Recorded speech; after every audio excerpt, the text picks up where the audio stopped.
Hello friends, COA पढ़ने की lecture series में आज हम देख रहे हैं सीओए की लेक्चर सीरीज़ का लेक्चर नंबर 18। तो आज हम बात करेंगे जिन टॉपिक्स की, आइए उन्हें देखते हैं। आज के हमारे टॉपिक्स है kinds of data movement, internal processor bus, single internal bus organisation, kinds of operations, 3 bus organisation and organisation of a register. तो आइए आज के अपने लेक्चर को स्टार्ट करते हैं। सबसे पहला टॉपिक है हमारा kinds of data movement. Data movement जो मतलब समझ रहे होंगे आप कि डेटा हमारे मूवमेंट से मतलब क्या है, डेटा ट्रांसफ़र होना। ट्रांसफ़र मतलब अब कैसे, काइंड्स मतलब टाइप्स क्या आएंगे, अलग अलग रजिस्टर टू रजिस्टर हो सकता है, रजिस्टर टू एएलयू हो सकता है और एएलयू टू रजिस्टर। बेसिकली हम डेटा को किस सोर्स से किस डेस्टिनेशन पे ट्रांसफ़र करा रहे हैं या मूव करा रहे हैं, वो हमारे टाइप्स को फॉर्म करता है डेटा मूवमेंट के। तो यहाँ पे हम पहला हमारा टाइप है रजिस्टर टू रजिस्टर, जिसमें हम डेटा को एक रजिस्टर से दूसरे रजिस्टर में ट्रांसफ़र या मूव करा रहे हैं। दूसरा हमारा टाइप है रजिस्टर टू एएलयू और तीसरा हमारा है ALU to register. Data movement is supported in the data path by, data movement हमारा डेटा पाथ में, डेटा पाथ क्या होता है हम अभी आगे पढ़ेंगे कैसे सपोर्ट होता है। वो सपोर्ट होता है हमारा रजिस्टर से, बस हमने पढ़ रखी पहले भी स्टार्टिंग के लेक्चर्स में, सिंगल और मल्टीपल बस, और the ALU temporary register Z. ALU registers और बस, इन तीनों की मदद से हम डेटा को इजीली मूव करा सकते हैं डेटा पाथ में। ये आपके सामने एक डायग्राम आया है इंटरनल प्रोसेसर बस का, और आप देख के इसे इजीली आप पहचान पा रहे होंगे, आइडेंटिफाई कर पा रहे होंगे कि ये जो है एक सिंगल बस ऑर्गेनाइजेशन की बात हो रही है, क्योंकि यहाँ पे जो ये है ये एक सिंगल बस है, यहाँ पे कोई मल्टीपल बस की बात हम नहीं कर रहे, इसलिए सिंगल बस है। तो इस पर्टिकुलर डायग्राम को हम आगे की स्लाइड्स में इजीली एक्सप्लेन करेंगे। फिर भी आप यहाँ पे समझ पा रहे होंगे कि ये हमारा पीसी मतलब प्रोग्राम काउंटर है, ये एम यानी कि memory address register, MDR memory data register, Y और जेड ये हम आगे पढ़ेंगे। ये दो हमारे टेम्पररी रजिस्टर्स है जो कि हमारा डेटा स्टोर करने के लिए हमने एलोकेट कराया हुआ है इन्हें।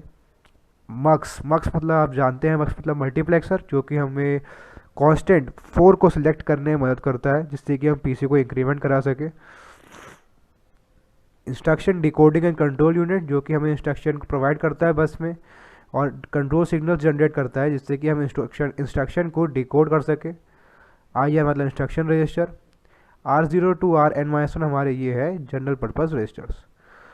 यहाँ पे आप हम इस डायग्राम को हमने पहले के लेक्चर्स में भी पढ़ा है, तो इसलिए इस लेक्चर में इस डायग्राम को ज़्यादा डिटेल में हम नहीं पढ़ेंगे, फिर भी हम इसकी फंक्शनिंग पूरी तरह से एक्सप्लेन करेंगे। आइए देखते हैं। All the registers and various units are connected using a single internal bus. यहाँ पे हमारे जितने भी रजिस्टर्स हमने यूज़ करे हैं और जितनी यूनिट्स यानी कि मेमोरी यूनिट हमने यूज़ करी है, वो सारी हमारी कनेक्टेड होती है एक सिंगल इंटरनल बस से। ये हमने देखा उस डायग्राम में। Registers R0 to Rn-1 are general purpose registers use for various purposes, कि भी हमें पता है। Y and Z are used for storing intermediate results are never used by instruction explicitly। इसका मतलब ये है कि हमने यहाँ पे जो Y और Z ये हमारे दो रजिस्टर्स में यूज़ करे हैं, ये हमने यूज़ करा है इंटरमीडिएट रिजल्ट्स या जो वैल्यू हमें स्टोर करानी है उनको स्टोर करने के लिए। हम इन्हें एक्सप्लिसिटली कभी भी इंस्ट्रक्शन के बीचों बीच कभी भी हम इन्हें यूज़ नहीं कर सकते, इसलिए हमें इम्प्लिसिटली ही इन्हें यूज़ करना पड़ता है, मतलब इंटरनली। एक्सप्लिसिटली मतलब एक्सटर्नली इन्हें हम यूज़ नहीं कर सकते, क्योंकि ये टेम्पररी रजिस्टर है। द मल्टीप्लेक्सर सिलेक्ट्स इधर अ कांस्टेंट 4 और output of register Y. Multiplexer हमारा काम क्या करता है, वो कांस्टेंट 4 को सिलेक्ट करता है या फिर रजिस्टर वाई के आउटपुट को। यहाँ पे आप देख पा रहे होंगे कि मल्टीप्लेक्सर जो है वो कनेक्टेड है कांस्टेंट 4 से और वाई से। तो एक टाइम पे या फिर ये एड्रेस को इंक्रीमेंट करेगा पीसी के, या फिर ये वाई की वैल्यू को स्टोर करेगा। When PC is incremented, a constant 4 has to be added. सो अगर मल्टीप्लेक्सर 4 को सिलेक्ट करेगा तो मतलब इसका क्या है कि पीसी यहाँ पे हमारा इंक्रीमेंट होगा, और पीसी इंक्रीमेंट होगा तो यहाँ पे हमारा कांस्टेंट 4 जो होगा वो ऐड होगा इंक्रीमेंट करने के लिए पीसी को। The instruction decoder and control unit is responsible for performing the actions specified by the instruction loaded into IR. So जो इंस्ट्रक्शन डिकोडर कंट्रोल यूनिट होती है वो रिस्पॉन्सिबल होती है जितने भी एक्शंस हमें परफॉर्म करने एक पर्टिकुलर इंस्ट्रक्शन को लोड से लेके एग्जीक्यूट कराने तक करने के टाइम में वो हमारा instruction decoder control unit perform करती है। The decoder generates all the control signals in the proper sequence required to execute the instruction specified by the IR। क्योंकि IR जो है हमारा करंट इंस्ट्रक्शन का एड्रेस कंटेन करता है, इसलिए डिकोडर जो है जनरेट करता है कंट्रोल सिग्नल्स जो एक प्रॉपर सीक्वेंस में जो कि रिक्वायर्ड होते हैं एक पर्टिकुलर इंस्ट्रक्शन को पूरी तरीके से एग्जीक्यूट कराने के लिए। The registers, the ALU and the interconnecting bus are collectively refer to as data path. So हमने पिछले स्लाइड में जो डेटा पाथ की बात करी थी वो यहाँ पे क्लियर हो जाएगा आपको कि रजिस्टर्स, ALU और इंटरकनेक्टिंग बस जो हम यूज़ कर रहे हैं, इन तीनों को जब हम कलेक्टिवली इनके बारे में बात करते हैं तो हम उसको कहते हैं डेटा पाथ। तो डेटा पाथ हमारा एक सिंगल एक पर्टिकुलर चीज़ से नहीं बना है, डेटा पाथ हमारी 3 चीज़ों से मिलकर बना है। वो क्या है? रजिस्टर्स, ALU और इंटरकनेक्टिंग बस। अब देखते हैं काइंड्स ऑफ ऑपरेशंस जो परफॉर्म कर सकते हैं एक पर्टिकुलर इंस्ट्रक्शन पे।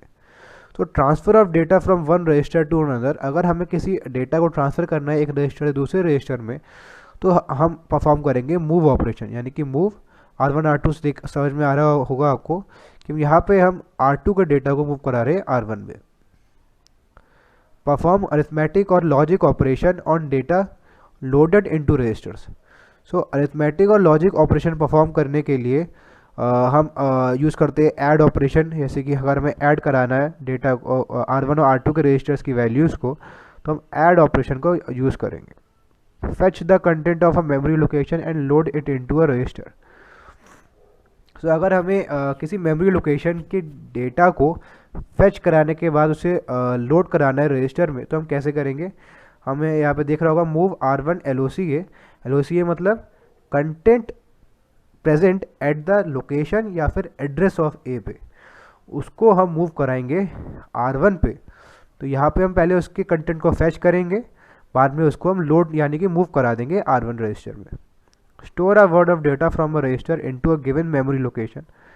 अगर हमें स्टोर कराना है किसी वर्ड ऑफ डेटा को एक रजिस्टर से किसी और लोकेशन मेमोरी लोकेशन पे तो हम कैसे कराएंगे? भाई इस पर्टिकुलर यहाँ पे हम फैच करा रहे थे, मतलब इसे हम लोड करा रहे थे, अब यहाँ पे हम स्टोर कर रहे हैं तो इसका रिवर्स हो जाएगा। मतलब LOCA में हम स्टोर करा रहे हैं तो LOCA पहले आएगा बाद में R1, मतलब R1 से हम डेटा को लेके LOCA में स्टोर करा सकते हैं। सो अब हम देखेंगे 3 बस ऑर्गेनाइजेशन। अभी तक हमने पिछले स्लाइड्स में पढ़ा सिंगल इंटरनल बस ऑर्गेनाइजेशन के बारे में, अब हम मल्टी बस ऑर्गेनाइजेशन के बारे में पढ़ेंगे। वो उसमें हम पढ़ेंगे 3 बस ऑर्गेनाइजेशन, जिसमें हमारी आपको समझ में आ रहा होगा नाम से, इसमें हम 3 बस आर्किटेक्चर के बारे में बात करेंगे। सो are typical 3 bus architecture for the processor data path is shown in the next slide. So अगर हम इसे नेक्स्ट स्लाइड में पढ़ेंगे, अभी इसका पूरा एक डायग्राम दिया हुआ है। The 3 bus organisation is internal to the CPU। 3 bus organisation जो होता है ये इंटरनल होता है CPU में, इंटरनली इसका सर्किटरी डिज़ाइन होती है। 3 buses allow 3 parallel data transfer operations to be carried out। So 3 buses जो है वो यहाँ पे हम यूज़ करते हैं जो कि जिनमें हम पैरेलली डेटा ट्रांसफ़र कर सकते हैं। Less number of cycles required to execute an instruction compare to single bus organisation. अब सिंगल बस में हम क्योंकि एक ही बस का इस्तेमाल कर रहे थे इसलिए वहाँ पे हमारे साइकिल्स जो रिक्वायर्ड होती थी हमें एक इंस्ट्रक्शन को एग्जीक्यूट कराने में वो कंपैरेटिवली ज़्यादा थी। लेकिन यहाँ पे हम क्योंकि 3 बस का यूज़ कर रहे हैं इसलिए ऑटोमेटिकली आपको समझ में आ रहा होगा कि ऑब्वियस सी बात है कि यहाँ पे क्योंकि नंबर ऑफ़ बस ज़्यादा है इसलिए यहाँ पे नंबर ऑफ़ साइकिल्स जो हो जाएंगी वो कम हो जाएंगी। तो ये है हमारा 3 बस ऑर्गेनाइजेशन का एक डायग्रामेटिक व्यू। यहाँ पे आपको इजीली समझ में आ रहा होगा वैसे, लेकिन हम यहाँ पे इसे और डिटेल में अगर समझे तो कैसे समझेंगे कि यहाँ पे हमने लगा रखा है इंक्रीमेंटर। पहले हम यूज़ करते थे मल्टीप्लेक्सर में हम एक फंक्शन सेलेक्ट की मदद से हम 4 को ऐड करा देते पीसी को इंक्रीमेंट कराने की, लेकिन यहाँ पे हमने एक पहले इंक्रीमेंटर लगा रखा है जो कि हमारा पीसी को इंक्रीमेंट करेगा। ठीक, यहाँ पे हमने 3 बस का यूज़ करा है, बस ए, बस बी और बस सी।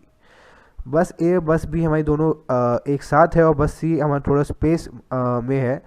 अब यहाँ पे आप देखिए कि हम पीसी में बस सी की मदद से हम एड्रेस को लोड कराएंगे, जो हमें इंस्ट्रक्शन को एग्जीक्यूट कराना है उसका एड्रेस। ठीक है, अब यहाँ पे रजिस्टर फाइल मतलब क्या है, हम डेटा जो हमें रजिस्टर्स में लेना है वो हम बस सी से रजिस्टर में लोड करा सकते हैं।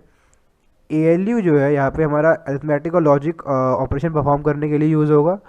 तो यहाँ पे अगर हम बस ए और बस बी में जो हमारा डेटा है हम रीड कराएंगे या राइट कराएंगे। अगर हम राइट करा रहे हैं तो आपका डायरेक्शन ये होगी, और अगर हम रीड करा रहे हैं तो डायरेक्शन ये होगी। तो अगर हम राइट कराने के बाद अगर हमें उनकी वैल्यूज़ को चाहिए हमें, तो हम ALU में उनकी वैल्यूज़ को मल्टीप्लेक्सर की मदद से सिलेक्ट करेंगे। उसके बाद जो है हम ALU की हेल्प से ऑपरेशन परफॉर्म करने के बाद बस सी में वापस स्टोर करा देंगे। इंस्ट्रक्शन डिकोडर आपको समझ में आ रहा होगा, जो इंस्ट्रक्शन को डिकोड करेगा। IR, MDR और MAR की फंक्शनिंग यहाँ पे प्रॉपर बिल्कुल पहले की तरह सेम है। और यहाँ पे आप देख रहे होंगे कि MDR जो है हमारा बस ए और बस बी दोनों से कनेक्टेड है, क्योंकि बस ए का डेटा और बस बी का डेटा दोनों को हम MDR की वजह से एक्सेस कर सकते हैं। और IR, MDR, MAR तीनों जो है हमारा बस सी से कनेक्टेड है।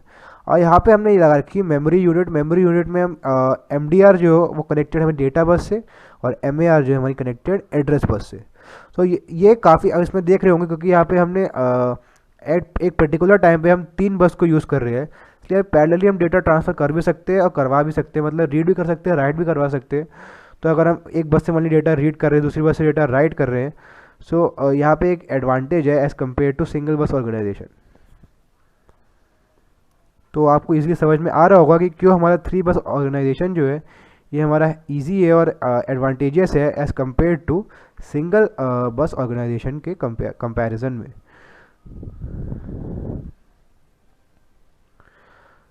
अब हम पढ़ेंगे organisation of a register. Register हमने बहुत बार पढ़ा है, रजिस्टर की यूजेस क्या होते हैं, रजिस्टर कौन कौन टाइप के होते हैं, general purpose register, special purpose registers. अब इनकी ऑर्गेनाइजेशन क्या होती है इसके बारे में भी हम ब्रीफ में पढ़ते हैं। A register is use for temporary storage of data, parallel in, parallel out etcetera. तो एक रजिस्टर को हम यूज़ करते हैं टेम्परेरी स्टोरेज ऑफ डेटा के लिए, और पैरेलल इन, पैरेलल आउट मतलब ये रजिस्टर से हम वैल्यू को इनपुट करा सकते हैं, आउटपुट भी करा सकते हैं। A register RI typically has 2 control signals, RI in।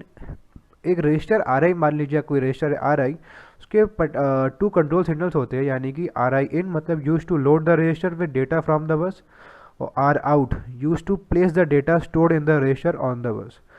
So RI in से समझ रहे होंगे आप कि अगर हमें वैल्यू को इनपुट कराना है, लोड कराना है, तो उसको लोड कराने के लिए हम RI in को यूज़ करते हैं, जिससे कि हम बस से डेटा को लोड करा सकते हैं रजिस्टर में। और अगर हमें रजिस्टर से आउटपुट चाहिए तो हम जो है उस आर आउट की मदद से, RI out की मदद से हम use to place the data stored in the register on the bus, हम इसके डेटा को प्लेस कर सकते हैं बस में, तो हमारा आउटपुट हो जाएगा। So input and output lines of the register RI are connected to the bus via control switches.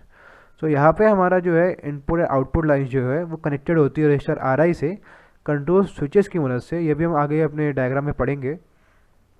तो ये देखिए डायग्राम, ये हमारा डायग्राम है। यहाँ पे हमारा रजिस्टर RI है, ये RI in जो है हमारा ये इनपुट लेने के लिए, और RI out हमारा आउटपुट लेने के लिए।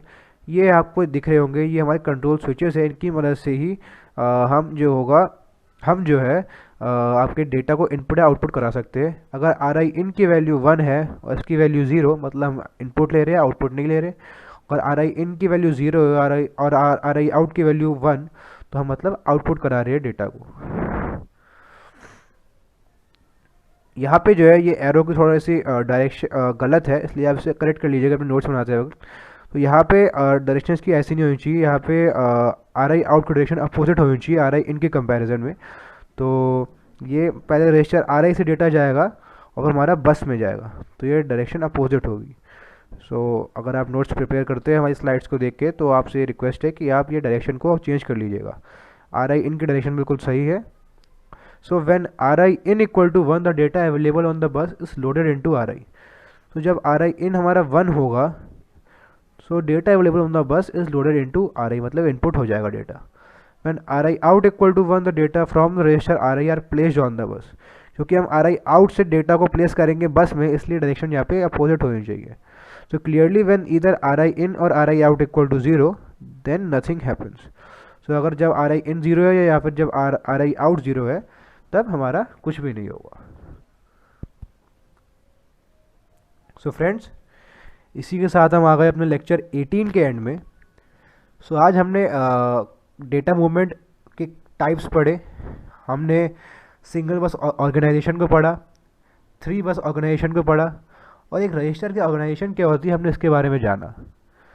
सो अगर आपको कहीं पे कोई प्रॉब्लम आई है तो आप हमारे स्लाइड्स को या हमारी पूरी वीडियो को एक बार फिर से रिवर्स में जाके देखिए और समझिए कि आपकी प्रॉब्लम कहाँ पे आई है। अगर बहुत बड़ी प्रॉब्लम है तो आपसे हमारी रिक्वेस्ट है कि आप हमसे कमेंट सेक्शन में लिख के ज़रूर अपनी क्वेरीज पूछिए।